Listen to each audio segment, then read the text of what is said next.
Olá! Hoje a gente vai dar uma olhada na Segunda Guerra Mundial por um ângulo que talvez muita gente nunca tenha parado para pensar. Vamos deixar um pouco de lado os livros de história para mergulhar num relato espiritual, que fala de uma guerra invisível, uma guerra que acontecia bem longe dos campos de batalha que a gente conhece. A nossa análise de hoje parte de uma ideia bem forte. E se, por trás de toda a destruição física, das bombas e das batalhas, a guerra estivesse criando outro tipo de tempestade?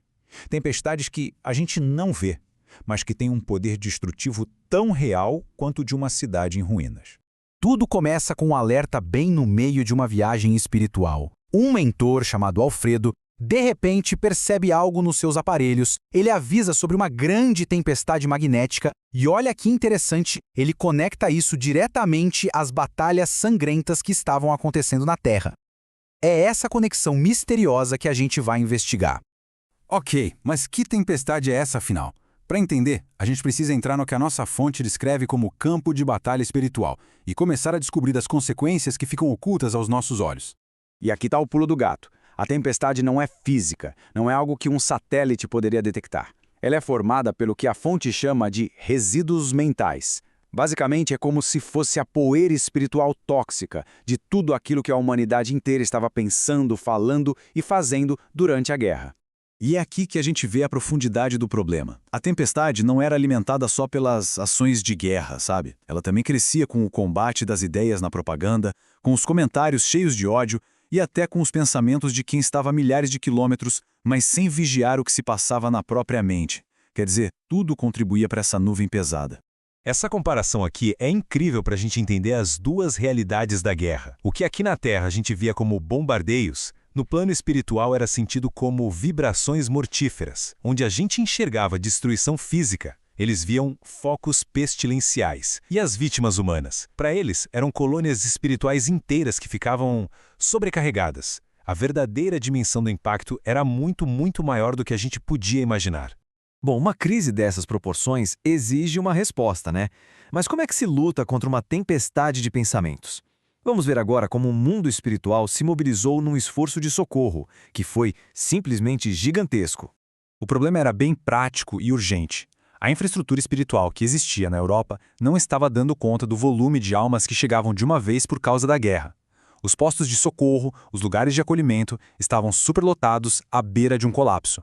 A solução que encontraram foi drástica, numa escala que a gente mal consegue conceber. Depois de muitos debates, a decisão foi tomada: remover metade de todas as almas que partiram na guerra e realocá-las para centros de acolhimento aqui nas Américas. Uma verdadeira evacuação espiritual em massa.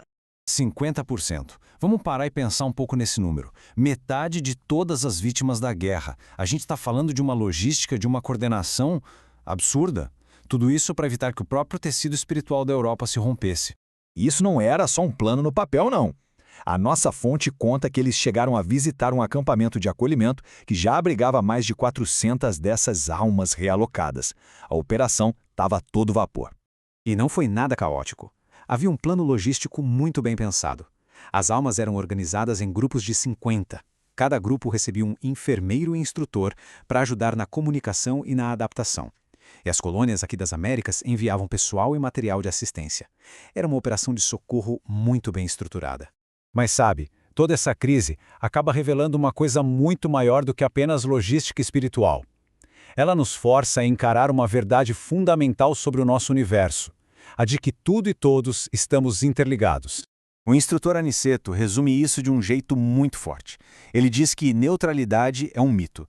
A ideia de que uma nação pode se isolar do sofrimento de outra é uma ficção. No fim das contas, somos uma família só. E naquela guerra, a família estava se autodestruindo. Aí vem Smalha e adiciona uma reflexão ainda mais sombria, comparando a humanidade a Jerusalém escravizada ao erro. É quase um lamento, sabe? De que a gente continua repetindo os mesmos erros históricos e espirituais, num ciclo que parece não ter fim. E essa conexão não para nas fronteiras do nosso planeta. A fonte diz algo impressionante, que civilizações de planetas vizinhos tiveram que estabelecer uma máxima vigilância em suas fronteiras com a gente. É como se a Terra tivesse sido colocada de quarentena. Nossas ações têm consequências cósmicas, nos isolando até que a gente aprenda a resolver nossos próprios problemas. Mas mesmo no meio de tanta escuridão, dessa tempestade de energia negativa, a fonte nos mostra que até a menor das luzes pode fazer uma diferença enorme. Vamos para Bristol, na Inglaterra, para ver como essas ideias tão grandes se manifestam de um jeito bem humano. O cenário é o seguinte: Bristol, Inglaterra, durante uma noite de intenso bombardeio aéreo. Dá para imaginar destruição, o medo por toda parte. Só que da perspectiva espiritual, acontecia algo extraordinário. Alfredo conta que viu um farol de intensa luz, com raios que brilhavam no céu, contrastando totalmente com o caos do bombardeio lá embaixo. E qual era a origem dessa luz tão poderosa? Não era nenhuma arma secreta, nada disso. Era algo muito mais simples e, ao mesmo tempo, infinitamente mais forte. Era um pequeno grupo de pessoas reunidas numa igreja, cantando hinos de fé enquanto a cidade era destruída do lado de fora. O chefe da expedição espiritual deu um nome para isso que é simplesmente genial. Ele disse que, enquanto os políticos constroem os abrigos antiaéreos, os que têm fé constroem na terra os abrigos antitrevosos, refúgios espirituais que oferecem proteção de verdade. E a história termina com essa reflexão sugerindo que, mesmo no sofrimento mais profundo, pode haver uma chance de entender as coisas de um jeito mais amplo, de perceber as bênçãos divinas. E isso tudo nos deixa com uma pergunta para os nossos dias, né? Se o ódio, o medo e a divisão de uma guerra mundial criaram tempestades espirituais naquela época, que tempestades invisíveis será que os nossos pensamentos, nossas palavras e ações coletivas estão criando agora mesmo?